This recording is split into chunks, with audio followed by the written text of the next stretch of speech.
From the moment I met Jake, I knew our lives would be a roller coaster. I was always the type to plan everything out. By the time I turned 28, I had a stable job as a lawyer, a nice apartment, and a clear idea of where I wanted my life to go. Financial stability was important to me, and I prided myself on my ability to manage my finances. Jake, on the other hand, was a whirlwind. The first time we met, he had this infectious energy about him that drew me in. He was a tall man with messy brown hair and a carefree smile that could melt anyone's heart. We met at a mutual friend's party. I was discussing a recent case I had won at work, and Jake walked over, drink in hand. "So, you're the famous lawyer Rachel everyone's talking about," he said with a smirk. I raised an eyebrow. "And who might you be?" "The guy who's about to change your life." He winked. Laughing, I replied, "That's a bold statement, but sure, I'll bite. Tell me, how do you plan on doing that?" Over the next few hours, we talked about everything, from our childhood memories to our future dreams.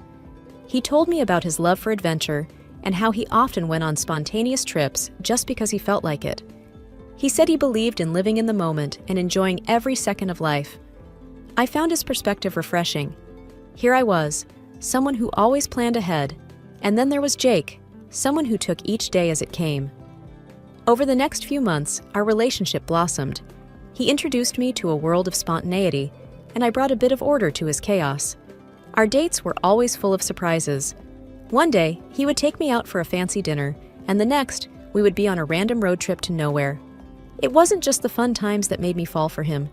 It was also the way he cared for me. He would always make sure I was okay, and he had this unique ability to make me feel special. One evening, after a particularly long day at work, I came home to find my apartment filled with candles and roses. Jake stood in the middle of the room, a huge grin on his face. "Thought you could use a little pick-me-up," he said. I smiled. "You always know how to make a bad day better." We settled into a routine, and before I knew it, we were talking about moving in together and even getting married. Our relationship had its challenges, especially when it came to our different views on money. I was always careful with my spending, while Jake was more impulsive. "Come on, let's just book that trip to Europe," he would often say. I would reply, "We need to plan it out, Jake. We can't just spend without thinking." He would just roll his eyes. "You worry too much." Despite our differences, we loved each other deeply. So, when he proposed, I said yes without hesitation. I believed that love could overcome any obstacle, and I was ready to start a new chapter of my life with Jake. Meeting the in-laws is always a nerve-wracking experience, but when Jake asked me to join a family dinner, I wasn't just nervous, I was curious. I had already heard snippets about Jake's family and their money habits, and I was eager to get the full picture. Their house was a large, sprawling mansion on the outskirts of the city. As we drove up the long driveway, I noticed the numerous cars parked outside, many of which looked brand new. As we entered, I was greeted with a loud cheer from Jake's relatives. They were a lively bunch, and the house was filled with laughter and chatter.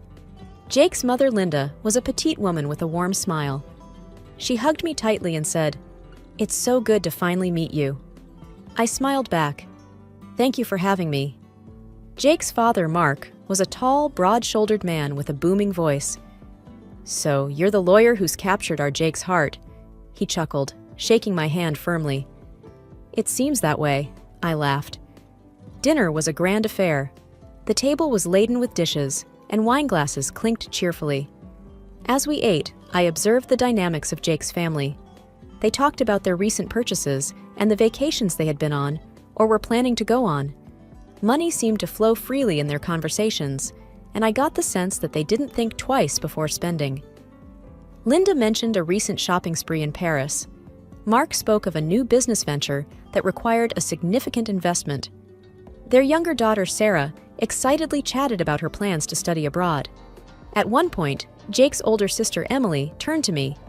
"So, how do you manage your finances? Being a lawyer, you must be earning a lot." I hesitated for a moment before answering. "I try to save and invest wisely. It's important to have a financial safety net."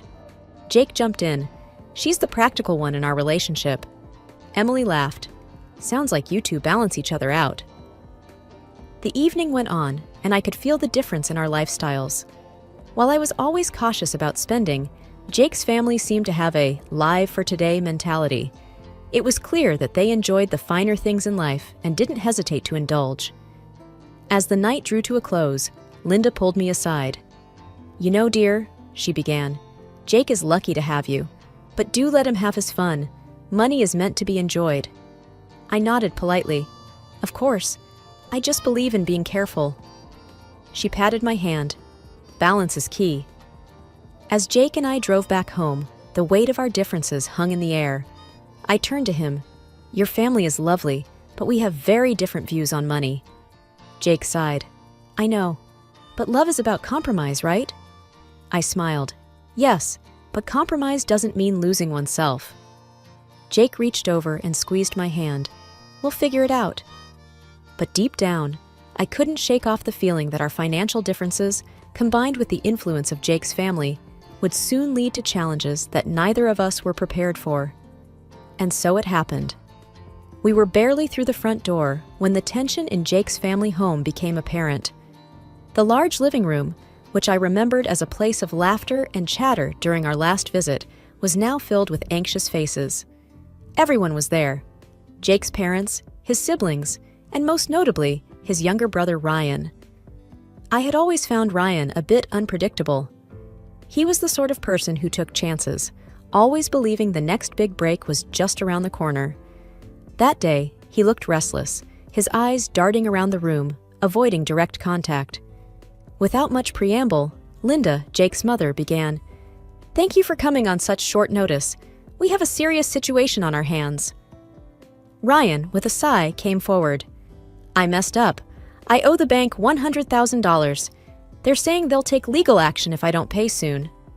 The room erupted in a flurry of questions and exclaims. Jake's hand tightened around mine. He looked more shocked than anyone. Mark, Jake's father, rubbed his temples. "Ryan, we always warned you about getting involved in those sketchy deals." Ryan snapped back. "I thought they were good investments." Seeing where the discussion might be heading, Linda tried to refocus the group. "The blame game won't help. We need to find a solution." Emily, Jake's sister, interjected, "Why don't we all chip in? If we pool our resources, we might cover most of it." Mark sighed. "Most of our money is tied up. We can't pull out that kind of cash right now." Then, all eyes turned to me. I felt trapped, like a deer in headlights. I sensed what was coming next. Jake, squeezing my hand tighter, spoke up. "You've got savings, right? We can use that to help Ryan out." I looked at him in disbelief. Was he seriously suggesting this? Linda's eyes brightened. "Oh, that would be wonderful. Can you help, dear?" I tried to remain calm. "Jake, we've talked about being careful with our finances. My savings are for our future." Jake's face reddened. "This is family.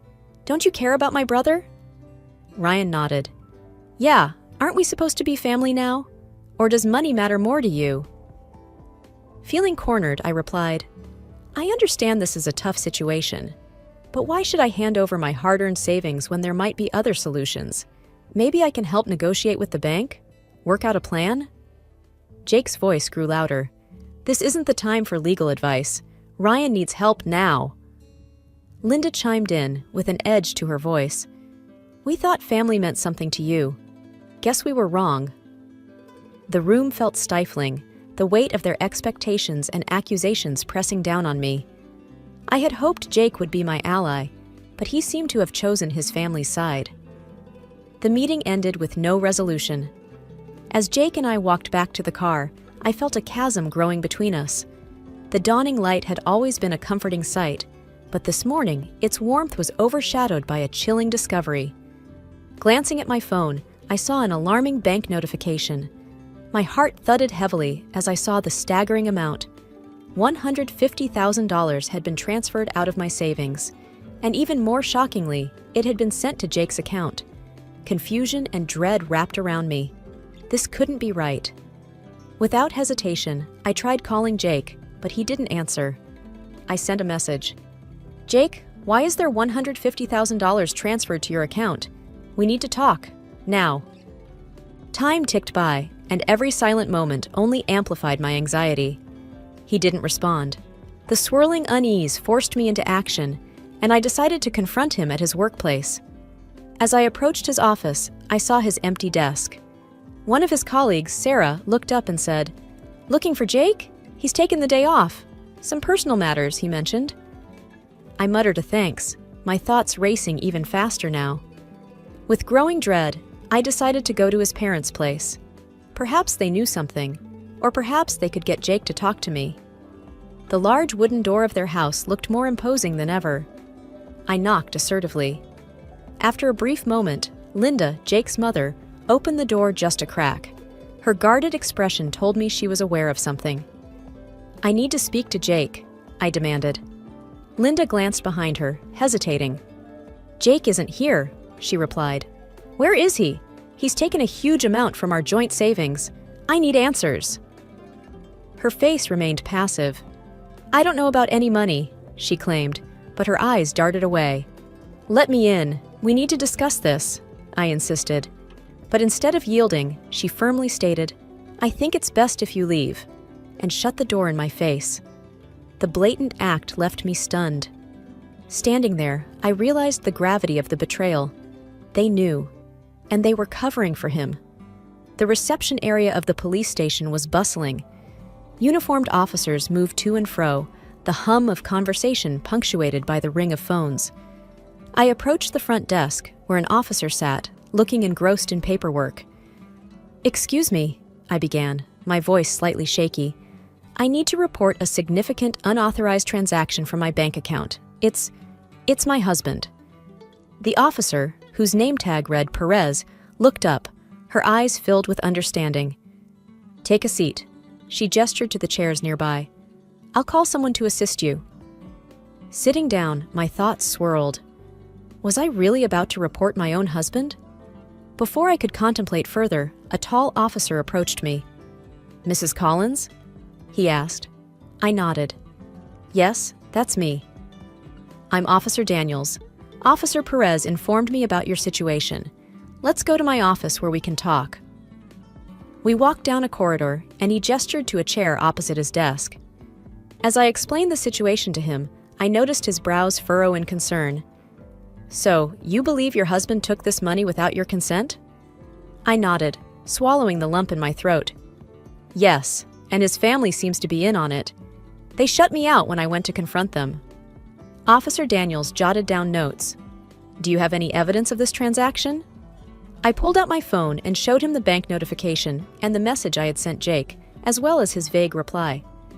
Officer Daniels looked at the screen, his expression serious. "This certainly helps, but it's going to be a complicated case, given that he's your husband. Do you wish to press charges?" Taking a deep breath, I responded, "Yes, I do. I feel betrayed and violated. I need to stand up for myself." He nodded. "I understand. We'll start the process.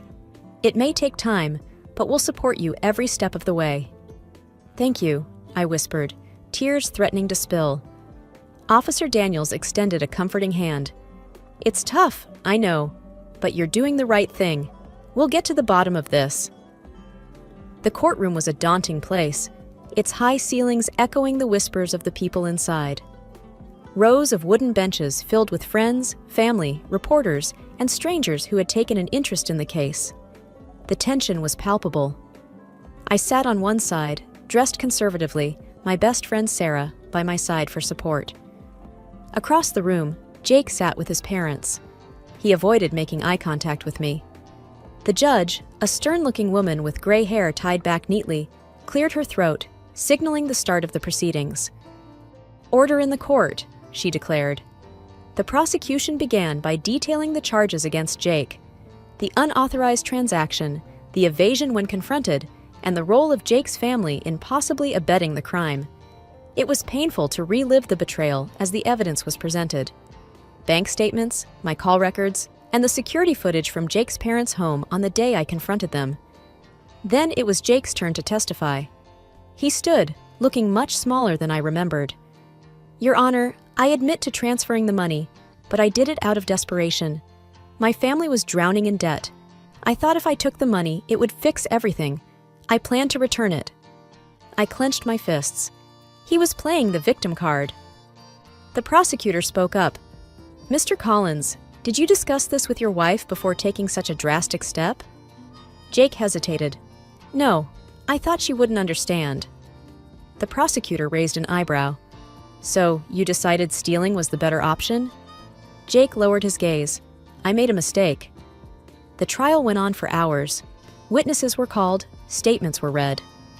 When the time came for me to testify, I felt a lump in my throat.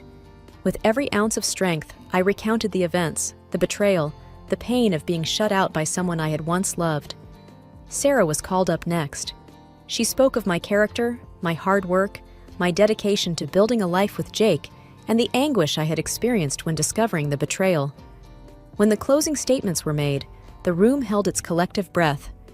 The judge, after taking her time, declared, "Mr. Collins, you've admitted to your crime, and while I understand your intent was not malicious, the act was a clear violation of trust. You will return the full amount of $150,000 to Mrs. Collins immediately and pay an additional fine for this unauthorized transaction." Jake's face went pale. His parents seemed equally shocked. "Furthermore," the judge continued, "I advise both parties to consider mediation to resolve any personal disputes." As I left the courtroom, I felt a mixture of relief and sadness. Justice had been served, but at what cost? The man I had once dreamt of building a life with was now a stranger, a criminal in my eyes. After the court proceedings, my mind kept going back to one thing. How did Jake's family end up in such a mess in the first place? And why was I, a mere bystander in their family affairs, paying the price? My curiosity got the better of me, and I decided to find out the root cause. The first person I thought to reach out to was Amanda, Jake's ex-girlfriend from before we met. She had once mentioned how Jake's family had a penchant for shady dealings. Back then, I had dismissed her words as jealousy, but now I wondered if there was some truth to it. I dialed her number, half expecting her not to pick up, but she did. "Hello?" "Hey, Amanda, it's Rachel. I know it's been a while, but I wanted to talk."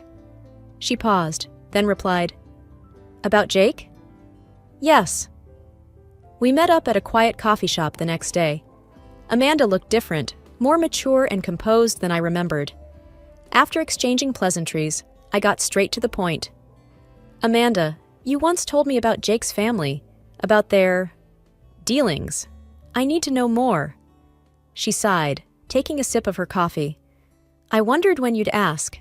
Jake's family has been involved in some sketchy businesses for years. Loan sharking, shady investments, you name it. They've always been about quick money." I frowned, but Jake never seemed that way. At least, not when we were dating. Amanda shook her head. He tried to distance himself from it, but family ties run deep. And when his brother got into that massive debt, he got sucked right back in. My heart sank. "So, all this time?" She nodded. "He's been trying to bail them out. I warned you, remember? I saw the signs, the desperation, the sneaky phone calls, but you were too in love to see." I stared down, fighting back tears. I can't believe I was so naive. She reached across the table, squeezing my hand. "You're not the first, and won't be the last. They're masters of manipulation." The conversation shifted, and I learned that Jake's brother had a gambling problem. The debts weren't from a failed business or medical emergency. They were from nights spent at underground gambling dens and high-stakes poker games. I thanked Amanda for her honesty and clarity. As I walked back to my car, everything made sense. The secrecy, the desperation, the betrayal. Jake's family was drowning, and in their desperation, they tried to drag me down with them.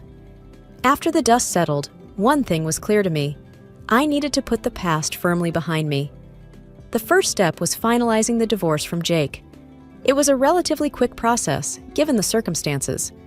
My lawyer, an old friend from law school, ensured that it went smoothly without me having to face Jake again. One evening, after a long day at work, I met up with some college friends for dinner. Sarah, always the one with the latest gossip, leaned in, her voice dropping to a conspiratorial whisper. "You remember Jake's brother, right? Heard he's been locked up for fraud." I raised an eyebrow. "You're kidding." She shook her head. Wish I was. Multiple counts of fraud and embezzlement. They say he'd been scamming people for years. Anna chimed in. And that's not all. Jake's parents' property? Seized and auctioned off to clear their mounting debts. I took a deep breath, processing the information. It's just sad. That family had so many issues, so many problems. Sarah squeezed my hand. You dodged a bullet, girl, and look at you now, moving on, living your best life. I smiled, grateful for the support. Thanks, Sarah. It's been a journey, but I'm finding my way. Life continued. Days turned into weeks, and then months. The wounds of the past slowly began to heal, and I started building a life that was truly mine. One evening, as I was settling down with a book, my phone rang. An unfamiliar number flashed on the screen. I answered cautiously. Hello? Hey, it's Jake, came the hesitant voice. A chill ran down my spine. What do you want? He cleared his throat. Look, I know I've done wrong. I'm in a tough spot right now, financially. I was wondering if... No. I cut him off sharply. But I just need a little help to... No, Jake. You and your family have taken enough from me. I owe you nothing.